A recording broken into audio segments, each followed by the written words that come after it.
Hello Internet and welcome back to the Story Nook. Today we are going to be reading The Wizard of Oz by L. Frank Baum with pictures by W.W. Dinslow. Go ahead, grab your tea, your coffee, your hot cocoa, whatever it is you want to drink. It could even be liquor if you're so inclined. I do not care. Just go ahead. Get all snuggly and happy. Today we are going to be continuing forward. Well, for you it's a new day. For me it's the exact same day, still waiting on the delivery man. And we're going to be reading chapter 5, The Rescue of the Tin Woodman.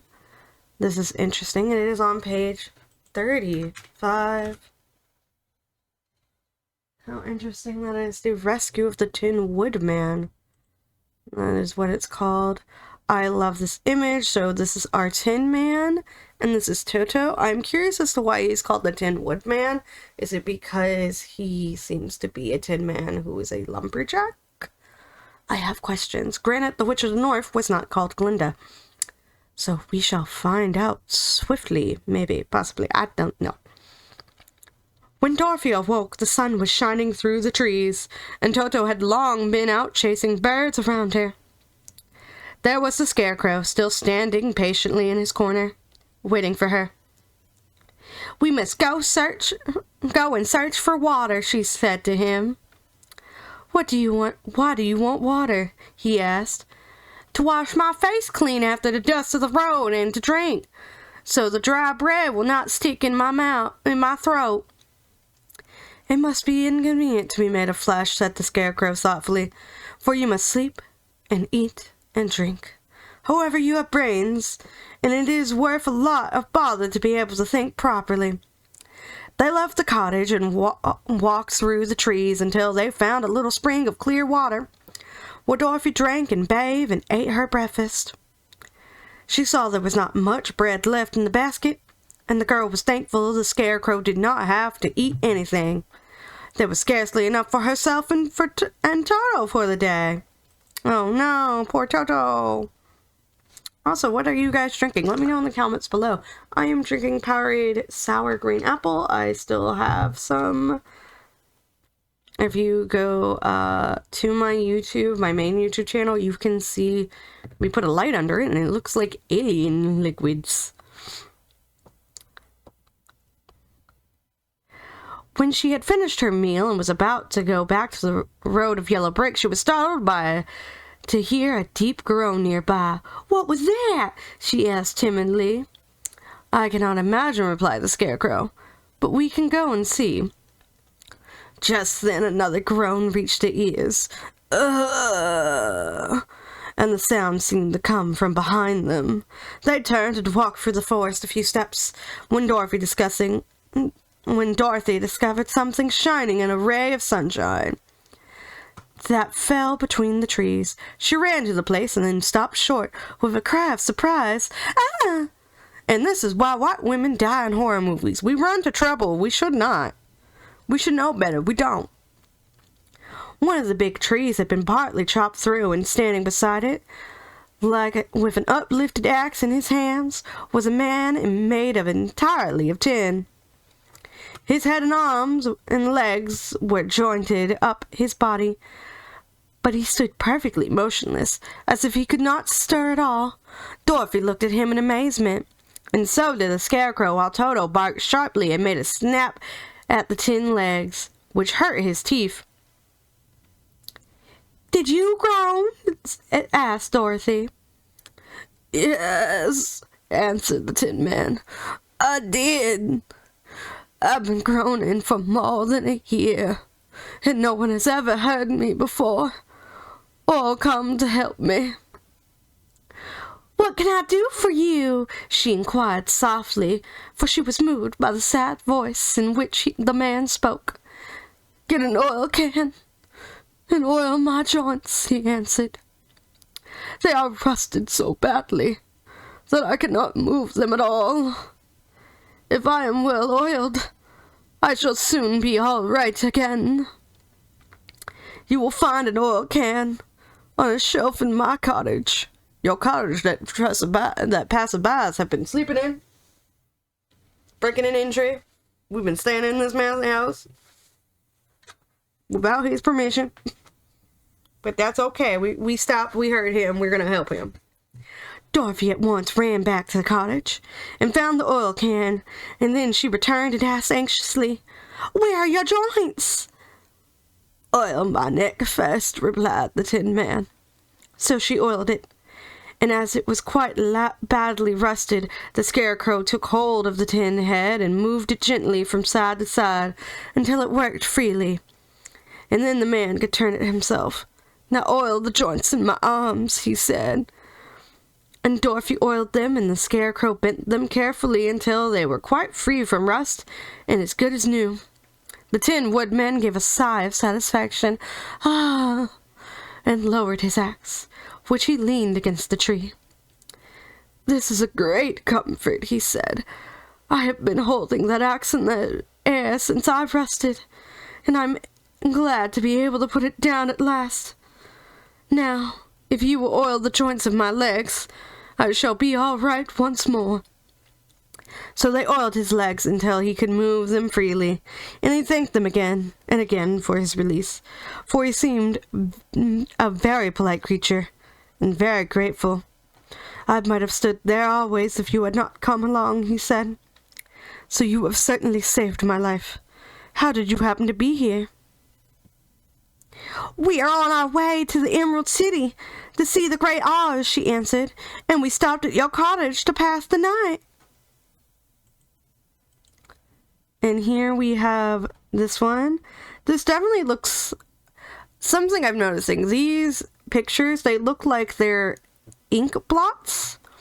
Like, ink blocks, not blots.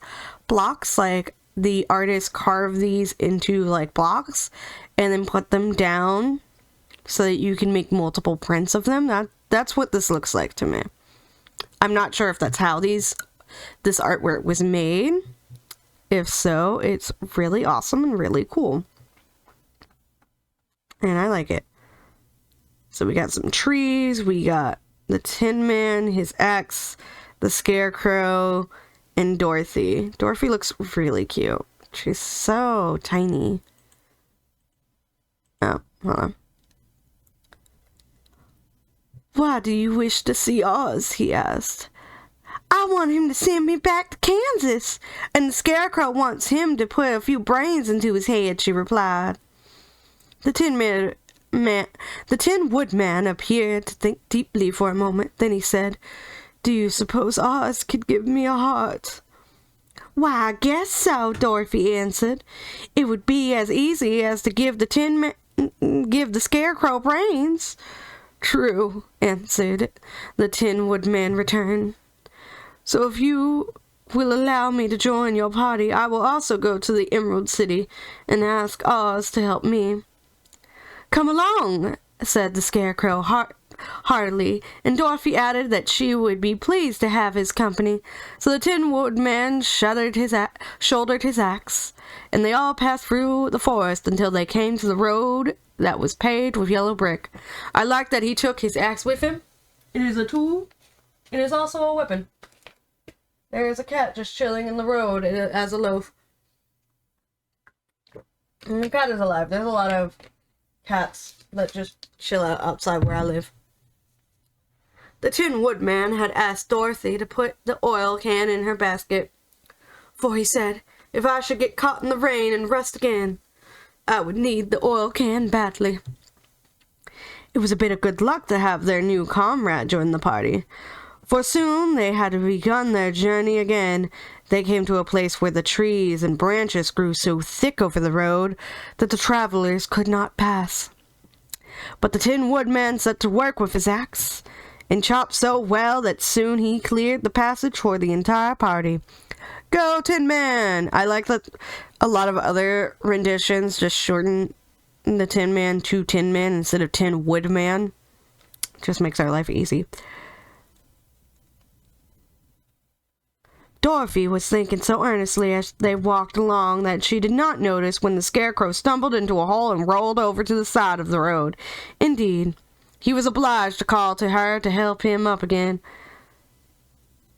"Why didn't you walk around the hole?" asked the Tin Woodman. "I don't know enough," replied the Scarecrow cheerfully. "My head is stuffed with straw, as you know, and that is why I'm going to Oz to ask him for some brains." "Oh, I see," said the Tin Woodman. "But after all, brains are not the best things in the world." "Have you any?" inquired the Scarecrow. "No, my head is quite empty," answered the Woodman. "But once I had brains, and a heart also. So having tried them both, I should much rather have a heart." "And why is that?" asked the Scarecrow. "I will tell you my story, and then you will know." Ooh, backstory on the Tin Man. Because he used to have a brain and heart. So I am curious. So while they were walking through the forest, the Tin Woodman told the following story. "I was born the son of a woodman who chopped down trees in the forest and sold wood for a living. When I grew up, I too became a wood chopper. And after my father died, I took care of my old mother as long as she lived. Then I made up my mind that instead of living alone, I would marry, so that I might not become lonely. There was one of the Munchkin girls who was so beautiful that I soon grew to love her with all my heart. She, on her part, promised to marry me as soon as I could earn enough money to build a better house for her. So I set to work harder than ever, but the girl lived with an old woman who did not want her to marry anyone, for she was so lazy she wished the girl to remain with her and do the cooking and the housework. So the old woman went to the Wicked Witch of the East and promised her 2 sheep and a cow if she would prevent the marriage. Thereupon the Wicked Witch enchanted my axe, and when I was chopping away at my best one day, for I was anxious to get the new house and my wife as soon as possible, the axe slipped all at once and cut off my left leg. This at first seemed a great misfortune, for I knew a one-legged man could not do very well as a wood chopper. So I went to a tinsmith and had him make me a new leg out of tin. The leg worked very well, once I was used to it, but my action angered the Wicked Witch of the East, for she had promised the old woman I should not marry the pretty Munchkin girl. When I began chopping again, my axe slipped and cut off my right leg. Again I went to the tinner, and again he made me a leg out of tin. After this, the enchanted axe cut off my arms, one after the other, but nothing daunted, I had them replaced with tin ones. The Wicked Witch then made the axe slip and cut off my head, and at first I thought that was the end of me, but the tinner happened to come along, and he made me a new head out of tin. I thought I had beaten the Wicked Witch then, and I worked harder than ever, but I little knew how cruel my enemy could be. She thought of a way to kill my love for my beautiful Munchkin maiden, and made my axe slip again so that it cut through my body, splitting me in 2 halves. Once more the tinner came to help me and made me a body of tin, fastening my tin arms and legs and head to it by means of joints, so that I could move around as well as ever. But alas, I had now no heart, so that I lost all of my love for the Munchkin girl, and did not care whether I married her or not. I suppose she is still living with the old woman, waiting for me to come after her. My body shone so brightly in the sun that I felt very proud of it. It did not matter how my axe slipped, for it could not cut me. There was only one danger, that my joints would rust. But I kept an oil can in my cottage and took care to oil myself whenever I needed it. Checking outside. However, there came a day when I forgot to do this, and being caught in a rainstorm, before I thought of the danger, my joints had rusted, and I was left to stand in the woods until you came to help. It was a terrible thing to undergo, but during the year I stood there, I had time to think about the greatest loss I had known was the loss of my heart. While I was in love, I was the happiest man on earth. But no one can love who has not a heart, and so I am resolved to ask Oz to give me one. If he does, I will go back to the Munchkin maiden and marry her. Both Dorothy and the Scarecrow had been greatly interested in the story of the Tin Woodman, and now they knew why he was so anxious to get a new heart. All the same, said the Scarecrow, I shall ask for brains instead of a heart, for a fool would not know what to do with a heart if he had one. I shall take the heart, returned the Tin Woodman, for brains do not make one happy, and happiness is the best thing in the world. Dorothy did not say anything, for she was puzzled to know which of her two friends was right, and she decided if she could only get back to Kansas and Aunt Em, it did not matter so much whether the Woodman had no brains and the Scarecrow no heart, for each got what he wanted. What worried her most was that the bread was nearly gone, and another meal for herself and Toto would empty the basket. To be sure, neither the Woodman nor the Scarecrow ever ate anything. But she was not made of tin nor straw, and could not live unless she was fed. And here we have the Scarecrow sitting in the hole, and Toto just staring at him like, oh, you fell. And our next chapter deals with the Cowardly Lion. Woo, Cowardly Lion. So we're going to end this chapter here. Thank you all so much for being here, for sticking by as we slowly make our way through The Wizard of Oz. The Wicked movie is out, so if you've seen the Wicked movie, how was it? Did you enjoy it? I heard it was 3 hours long and that it's only part 1. If you read the original Wicked book or saw the Wicked stage play, do you have one of the 3 mediums you prefer of the story being told? I'm quite curious. I've personally have only listened to the album of Wicked because my sister was in chorus and they sing songs from Wicked for a chorus performance at one point. So, very curious as to what everyone likes, prefers, all that good stuff. So, thank you all for being here. Remember to stay hydrated. Drinking water is very important. Liquid IV, whatever. I don't care. Just drink water. Try your best to remember to take your meds. I'm also often forgetting to take mine. So yeah, you all have a lovely day. Stay safe, stay happy, all that good jazz. Bye-bye.